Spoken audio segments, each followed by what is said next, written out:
আপনাদের মাঝে অনেকেই এমন আছেন যারা ভয়ঙ্কর অর্থনৈতিক সমস্যায় নিমজ্জিত। কেউ আপনার সমস্যার কথা বুঝে না, একমাত্র আল্লাহ এবং আপনি ছাড়া আর কেউ বুঝে না। আপনি আপনার সমস্যার কথা কাউকে বোঝাতে ব্যর্থ হয়েছেন, তারা বুঝে না। একমাত্র আল্লাহ ছাড়া আর কেউ জানে না আপনি কি মুসিবতে জীবন অতিবাহিত করছেন। আমাদের সকলেরই কোনো না কোনো সমস্যা রয়েছে।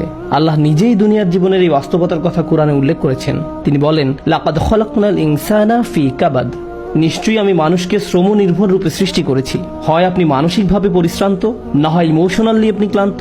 অতিরিক্ত কাজের চাপে আপনি পরিশ্রান্ত, শারীরিকভাবে আপনি ক্লান্ত, স্বাস্থ্যগত দিক দিয়ে আপনি পরিশ্রান্ত, বয়সের ভারে আপনি ক্লান্ত। আপনার সমস্যা থেকে বের হয়ে আসার জন্য অনেক সমাধান খুঁজছেন, কিন্তু কিছুই কাজ করছে না। এভাবে আপনার সৃজনশীলতাও একসময় নষ্ট হয়ে যায়। আমরা সবসময় পরিশ্রান্ত জীবনযাপন করছি, আমরা প্রতিনিয়ত কোনো না কোনো সমস্যায় জর্জরিত। এই সমস্যাগুলো আমাদের চিন্তা শক্তির বেশিরভাগ অংশ দখল করে রাখে। অনেক সময় ইতিবাচক চিন্তা করার জন্য নিজের উপর জোর খাটাতে হয়, কারণ আপনি যদি জোর করে ইতিবাচক চিন্তা না করেন, তাহলে নেতিবাচক চিন্তাগুলো সবসময় এসে আপনার মাথায় জড়ো হয়ে থাকে। সব সমস্যা যেগুলো সমাধান দরকার, এগুলো নিয়েই আমরা সবসময় চিন্তামগ্ন থাকি। আল্লাহর সাথে আমাদের সম্পর্কগুলোর একটি হলো আমরা যেন আমাদের সমস্যাগুলো সমাধানের জন্য তার নিকট দোয়া করতে পারি। আমাদের যা যা দরকার আমরা যেন সেটা তার নিকট চাইতে পারি। তো আজ আমি যে বিষয়টি নিয়ে কথা বলতে চাই, এমন একটি সিক্রেট উপাদান যার মাধ্যমে আমরা আল্লাহর নিকট যা ইচ্ছা তাই চাওয়ার সামর্থ্য অর্জন করতে পারি। আমরা সবাই বিভিন্ন জিনিস আল্লাহর কাছে চাই, আর সেটা হতে পারে আল্লাহ এবং বান্দার মাঝে একান্ত গোপন কোনো ব্যাপার। আপনি যদি আসলেই আল্লাহর নিকট থেকে আপনার দোয়ার উত্তর আশা করেন, তাহলে কিছু শর্ত আগে পূরণ করতে হবে। আর তার মাঝে অন্যতম একটি গুরুত্বপূর্ণ ব্যাপার যা কোরআনে সর্বত্র বিশেষ জোর দেওয়া হয়েছে, তা হলো আমাকে এবং আপনাকে সবার আগে আল্লাহর নিকট নিঃশর্ত ক্ষমা চাইতে হবে। তার নিকট কোনো কিছু চাওয়ার পূর্বে আপনাকে ক্ষমা চাইতে হবে। আপনাকে ক্ষমা চাইতে হবে।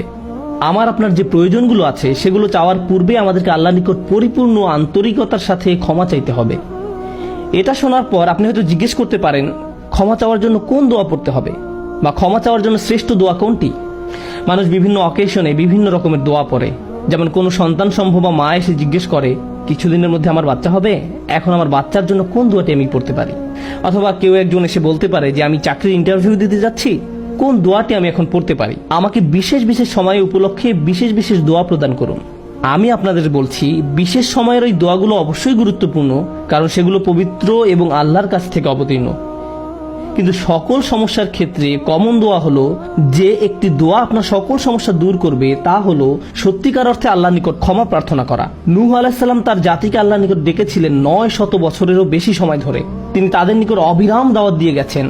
তার নবুয়তি জিন্দেগির শেষ দিকে এসে তিনি পেছনে ফিরে দেখেন এবং তিনি তাদের নিকট যে বার্তাটি দিতে চেয়েছিলেন তার একটা সারাংশ দাঁড় করিয়েছেন। তিনি তাদের উদ্দেশ্যে শুধু একবার বা দুইবার কথা বলেননি। লাইলান ওয়া নাহারা দাউতু কওমি লাইলান ওয়া নাহারা, তিনি বলেন, হে আমার পালনকর্তা, আমি আমার সম্প্রদায়কে দিবারাত্রি দাওয়াত দিয়েছি। তিনি রাতেও কোনো বিরতি নেননি। কোরআনের একটি সূরা তার নামে নামকরণ করা হয়েছে, সূরাত নূহ। সেখানে এই গোটা সময় ধরে যে তার সম্প্রদায়কে তিনি দাওয়াত দিয়ে গেছেন তার একটা সারমর্ম তুলে ধরা হয়েছে। আমি তোমাদের কাছ থেকে কি আশা করেছিলাম? কুল্লামা দাআউতু লিতাগফিরা লাহুম। আর এই গোটা সময় ধরে আমি তাদেরকে এই ধর্মের দিকে আহ্বান করেছি যেন আপনি তাদেরকে ক্ষমা করেন ইয়া রব, যেন আপনি তাদেরকে ক্ষমা করেন ইয়া রব।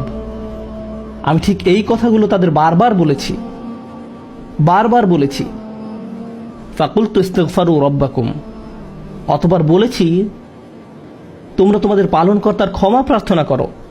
ইন্নাহু কানা গফফারা, নিশ্চয়ই আল্লাহ হলেন এমন সত্তা যিনি বারবার ক্ষমা করতে থাকেন। এরপর তিনি যা বলছেন তা খুবই অসাধারণ। আমি চাই আপনারা এই বিষয়টা উপলব্ধি করুন যে তিনি কোন ধরনের মানুষগুলোর উদ্দেশ্যে কথা বলছিলেন। তিনি ইতিহাসের অন্যতম খারাপ একটা সম্প্রদায়ের উদ্দেশ্যে কথা বলছিলেন।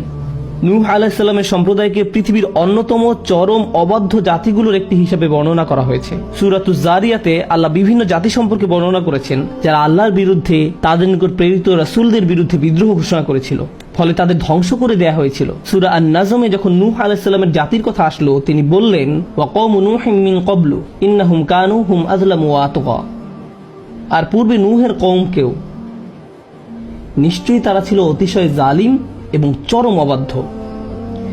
বিষয়টা যৌক্তিক মনে হয়।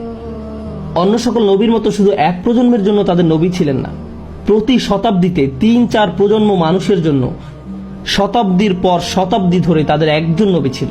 প্রতি 20 বছর পর পর নতুন নতুন প্রজন্মের আবির্ভাব ঘটে। আর নূহ আলাইহিস সালাম এটা দেখেছিলেন শতাব্দীর পর শতাব্দী ধরে। প্রতি 20 বছর পর পর নতুন নতুন প্রজন্মের আবির্ভাব ঘটে। তিনি 40 থেকে 50 প্রজন্মের মানুষদের দেখেছিলেন, আর তারা সবাই তাকে প্রত্যাখ্যান করেছিল। আর তিনি সকল প্রজন্মকে একই দাওয়াত দিয়ে যাচ্ছিলেন। একটি উদ্দেশ্যকে সামনে রেখে আমি এই বিষয়টির উপর আলোকপাত করছি। তিনি চরম অবাধ্য এক জাতির উদ্দেশ্যে কথা বলছিলেন। তাদের নিকট তিনি কি প্রস্তাব তুলে ধরেন? তিনি বলেন, ইস্তিগফারু রাব্বাকুম, তোমাদের রবের ক্ষমা প্রার্থনা করো, ইন্নাহু কানা গফফারা। তোমরা বারবার আল্লাহর অবাধ্যতা করছিলে, তিনি বারবার ক্ষমা করতে থাকেন। তোমরা বারবার আল্লাহর অবাধ্যতা করছিলে, আল্লাহ বারবার ক্ষমা করতে থাকেন। কিন্তু তার প্রস্তাব এখানেই থেমে থাকেনি। তিনি বলেন, ইউরসিলুস সামা আলাইকুম মিদরারা। এখানে ইউরসিলু হলো জওয়াবে আমর। এর মানে হলো, যদি তোমরা তার নিকট ক্ষমা প্রার্থনা করো, তাহলে আল্লাহ তোমাদের জন্য আসমানের দরজা খুলে দিবেন, আর এটা তোমাদের উপর অজস্র ধারায় করুণা বর্ষণ করবে। এর দ্বারা বৃষ্টিও বোঝানো হতে পারে, কিন্তু পরিহাসের বিষয় হলো এখানে বৃষ্টি দ্বারা বন্যা ইঙ্গিত করা হয়নি, যদিও সব শেষে বন্যা কবলিত হয়েছিল নূহ আলাইহিস সালামের জাতি। এই আয়াতে আল্লাহ ভিন্ন ধরনের বৃষ্টির কথা বলেছেন। যদি তারা ক্ষমা প্রার্থনা করত, যে বৃষ্টি তাদের ধ্বংস করে দিয়েছিল সেই বৃষ্টি হতে পারত তাদের জন্য জীবন আহরণকারী। তারা বৃষ্টির জন্য প্রার্থনা করেনি, আর আল্লাহ তাদের বলছেন ক্ষমা প্রার্থনা করত যদি তারা, তোমরা যদি ক্ষমা প্রার্থনা করো, আকাশের দরজা তোমাদের জন্য খুলে দেওয়া হবে, আর তা বৃষ্টি বর্ষণ করতে থাকবে। আল্লাহ বলেননি যে পানি বর্ষিত হবে, তিনি বলছেন আকাশ বর্ষণ করবে, কারণ আকাশ শুধু বৃষ্টি নয়, আরো রহমত বর্ষণ করতে পারে। আকাশ থেকে ক্ষমা আসে, আকাশ থেকে প্রশান্তি আসে, বিশ্বাস আসে, রিজিক আসে, সমস্যার সমাধান আসে আসমান থেকে। তিনি তোমাদের জন্য আকাশ খুলে দিবেন, আর আকাশের সকল সম্পদ তোমাদের উপর অঝোর ধারায় বর্ষিত হতে থাকবে। আর তোমরা এতদিন রহমতের ভাগিদার হতে পারছিলে না, কারণ তোমরা ক্ষমা প্রার্থনা করনি।